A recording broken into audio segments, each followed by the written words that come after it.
On behalf of the League of Women Voters of Jefferson County, I would like to welcome you to this conversation about voting procedures in the November 2020 election. This video is being recorded on Monday, October 3rd, but it will be available at the League of Women Voters website for viewing, and I'll give that information at the end. My name is Lyn Widmyer, and with me today is Nikki Painter, Chief Elections Clerk for Jefferson County, West Virginia. At our first conversation with Nikki a month or so ago, we promised to return with more questions about the upcoming election process. So here we are to do that. And first of all, on behalf of the League of Women Voters of Jefferson County, I would just like to extend my deepest appreciation to Nikki Painter for joining us. She is so willing and able to join us and answer these questions, and we really, really appreciate it. So let's jump right in with the first question. And Nikki, can you update us on how things are going, and can you tell us how many mail-in ballots have been received? So things seem to be going pretty smooth, if not extremely busy. You have to remember, we're a small office. There are 3 of us. So we are handling everything. So every phone call, every person that walks in, there are 3 of us that are able to handle that. So we are very busy, but we have mailed over 5,000 ballots so far. And we have received back almost 2,000. So we are getting them back at a pretty good pace. A lot of people are hand delivering them. We're getting a lot back through the mail. So they are coming back at a pretty good pace. Thank you. And we did have, the questions I'm asking you were culled from questions that were submitted to our website and also from our members. And there was a question, could you go over the time frame again for requesting and filing an absentee ballot, and remind us of how and where to drop the ballots off in person? Sure. So if you think that you are going to do an absentee ballot, if that's what you want to do, you need to get your application in as soon as possible. You have all the way up until October 28th to submit an application. However, I do not recommend you wait until that last minute, because when we receive the application, we have to mail the ballot to you. That is required by code. And you have to receive it and have it postmarked by November 3rd. October 28th and November 3rd, that's not very much time. So you need to get it in as soon as possible. Once we receive the application, your ballot is mailed to you within 2 days.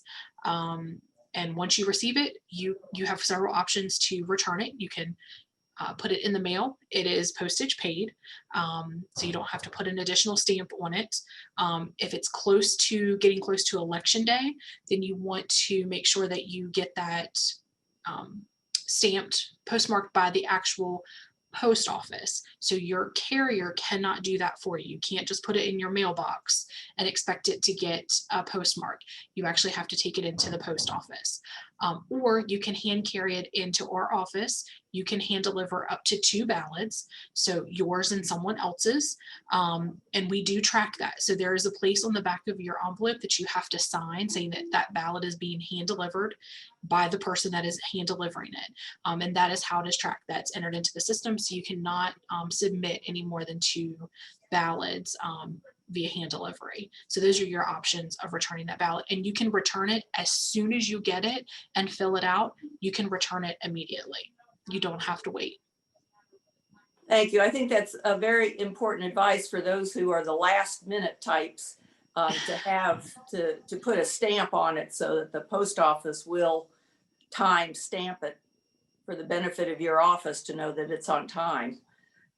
It's correct? I mean, I'm not sure that putting a stamp on it actually does that. I know I've heard that rumor several times, okay. But I'm not sure that that's actually correct. So I would not just go off of that. I would actually, if you are getting close to the deadline and you want it mailed, the best thing that you can do is take it in there and have them actually put a stamp on it, or the postmark on it, not just go off of, if it has a stamp on there, they're going to put a postmark on it, because I'm not exactly sure that that's going to happen. So, and we don't want anybody to, be disqualified just for for something small like that. So. Thank you. That is really good advice. Our next question was, what is the exact process for counting these ballots? When is it done? Who does it? And is it, anyway, let me just leave it open-ended like that. What is the process for counting the absentee ballots? Okay, so the ballots, when they are brought in now, they're being checked into the system as received. Then they get locked into a ballot box until early voting. Once early voting starts, we have teams of poll workers. They are party balanced, so we have one of each political party, and they start opening the absentee ballots and they start running them through a ballot box. No totals are taken until election night when polls close at 7:30. So that even though they're ran through the ballot box, it's just like early voting. So they'll go through that ballot box and they'll sit there until 7:30 election night when polls close. And then those are the first numbers that we run. There was a question about, will they be determining whether a ballot is questionable in terms of whether they used X's instead of filled in a circle, or is any of that vetting done at this point?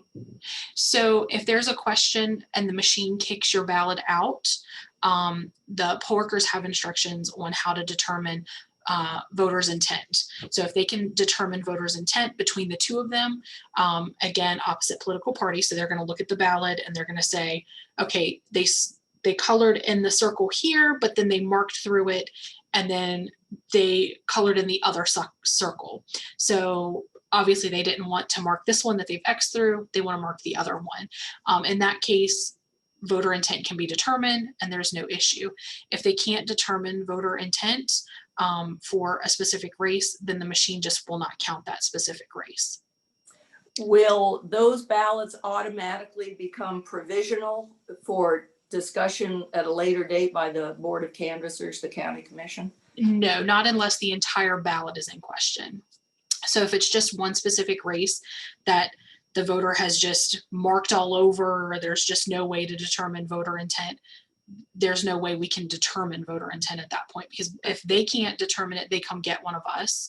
And then if we decide you just can't determine what the voter actually wanted here, then we'll count everything else on that ballot, just not that specific race.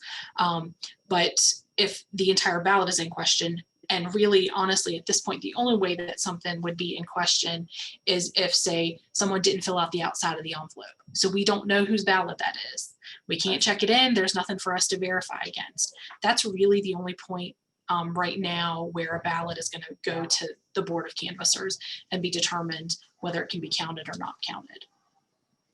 Let me ask you, someone asked about in the ballot, you have to put it in envelope number 1, I think it's called, and then insert it. Mm-hmm. If people forget to do that little process and just put the ballot in the envelope and mail it, Mm-hmm. Is that still counted, or what? It is.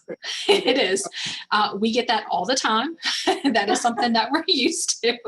And if you remember when you sat on the county commission, when you all would open the provisional ballots, a lot of times that inner envelope wouldn't be there and you all would have a ballot. And you'd say, oh, what do we do with this? Just put it to the side and it goes in the pile with the rest of them.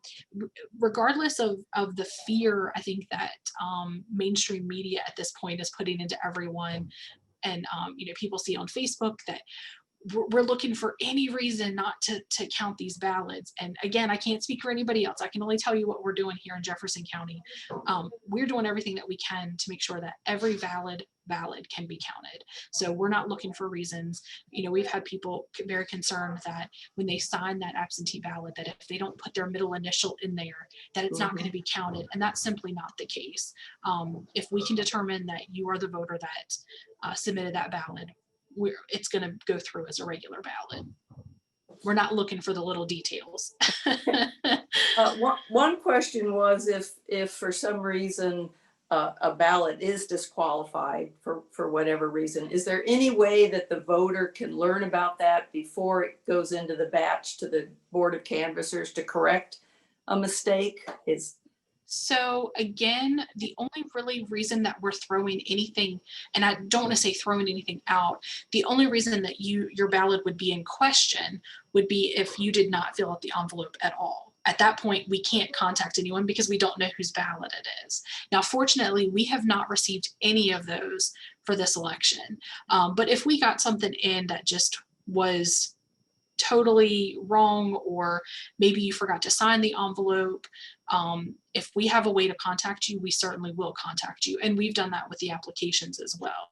We've gotten quite a few applications where the person forgot to sign, or they didn't tell us where they wanted their ballot mailed to. If you put something on there where we can contact you, we will always contact you before just putting something to the side. Another question is, could you explain the ballot tracking system? And there was a concern if a voter tracks their ballot and it appears that it didn't get to the right place, what do they do? Who do they call? Okay, so you can track your ballot on govotewv.com. When you go on there, you can see when your ballot was either scheduled to be mailed or mailed. And you can also see when we have received it back.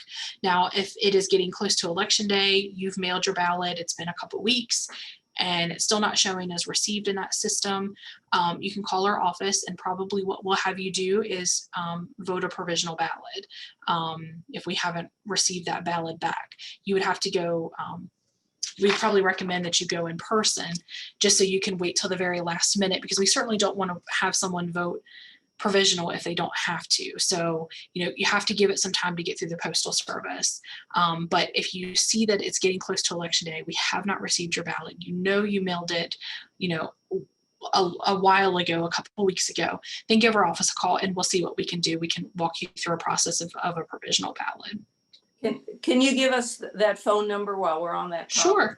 Sure. The number to our office is 304-728-3246. And that's my direct line.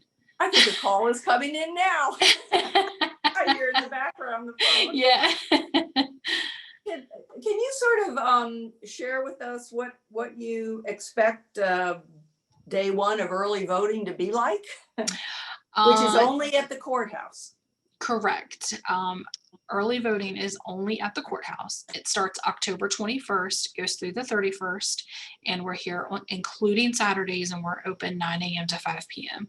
That first day is probably going to be a little busy, and I expect every day to be that way. So we have sent, like I said, about 5,000 applications out, or ballots out for the primary. For the general. For the primary, we sent almost 9,000 absentees out. So we expect a lot more people to be voting in person this election, and our registration numbers are going up.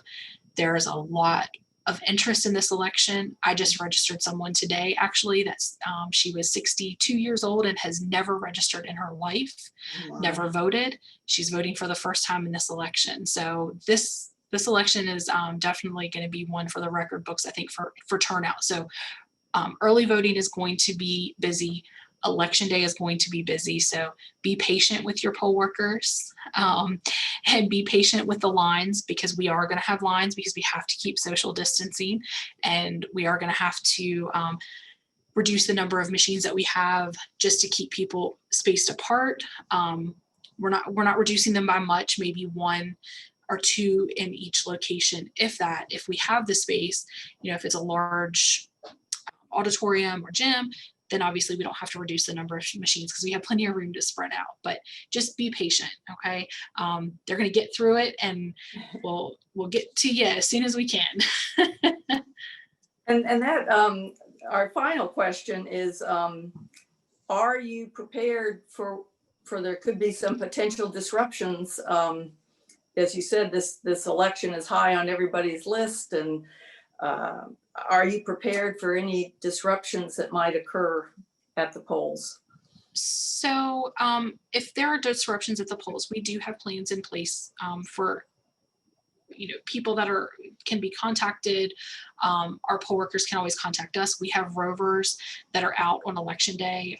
You can contact our office. Again, we can send someone out. If there are issues and we're contacted by a precinct and we think it's escalated enough where maybe we need to get the sheriff's office involved, or if it's in a municipality, the municipal officers involved, we can certainly do that. We have a great relationship with our sheriff's office and our municipal officers, where they really do patrol around the areas just to make sure that, you know, nothing is too crazy is going on election day. So if it needs to escalate to that point, we do have that and a process in place for that.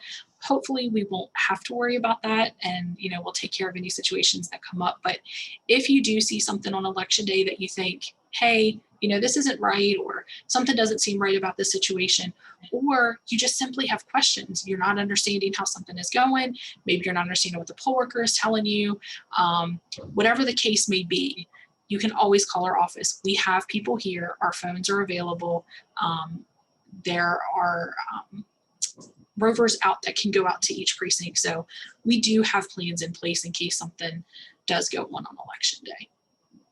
When people call, if they're voting early voting Saturday or something, it's off the weekend, is the central number you gave before still valid? Oh yeah, if they're here in the courthouse, our office is always open. Even on the Saturdays, we're here, and we'll be sitting in here in the office. So if they have any questions, they can come right over to our office. And we also have bailiffs on staff during early voting. So if there is something, you know, outside of the courthouse or something like that, you know, they can take care of the situation then. Hopefully we don't ever have to escalate it to that point though. I know 2020 has been a rough year for everybody, and it seems there are a lot of people that are very uptight this year and upset about a lot of things. So hopefully we can have a little patience when it comes to election day and early voting. Thank you so much, Nikki. We try to keep these brief and on point, and of course we would like to maybe do one more as we get a little closer to the election to follow up with some more questions. But those are the questions we have for now. I'd like to give you a chance to make some closing remarks or any observations you'd like to share. Sure. So I want to thank the league for having me again. We did receive a lot of good feedback about the last video, so a lot of people were watching it. So I definitely appreciate you all giving us the platform and getting that information out there. I would just encourage anyone that is wanting to vote by absentee to go ahead and get your application in, and also decide how you want to vote. If you're voting absentee, then vote absentee. If you want to go in person, go in person. Because if you apply for an absentee ballot, and I know this isn't one of your questions, but I kind of did want to address it. If you're voting absentee, you've received your ballot and you change your mind and you decide you want to vote in person, you must take that ballot with you to the polls. If you do not, you're going to have to vote a provisional ballot, and that ballot is not going to be counted election night. It's going to go before the Board of Canvassers, because they have to determine that you have not tried to vote a second ballot. And that's been a question that we're getting a lot lately. People are starting to change their mind after they've already received their ballot. And again, if that's the case, you have to take your ballot with you and turn it in at the polls, and then they will be able to spoil that ballot and give you another ballot that you can actually vote in person.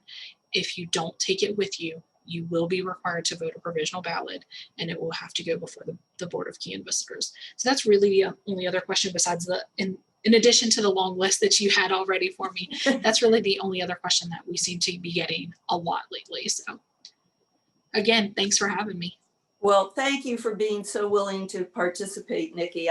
You certainly, after we have these little get-togethers and discussions, I always feel so much calmer and assured about the whole process. And we do thank you for that. I would like to tell our audience that this video is available on the League of Women Voters website, which I have to read it because I'm getting old and my memory's not so good.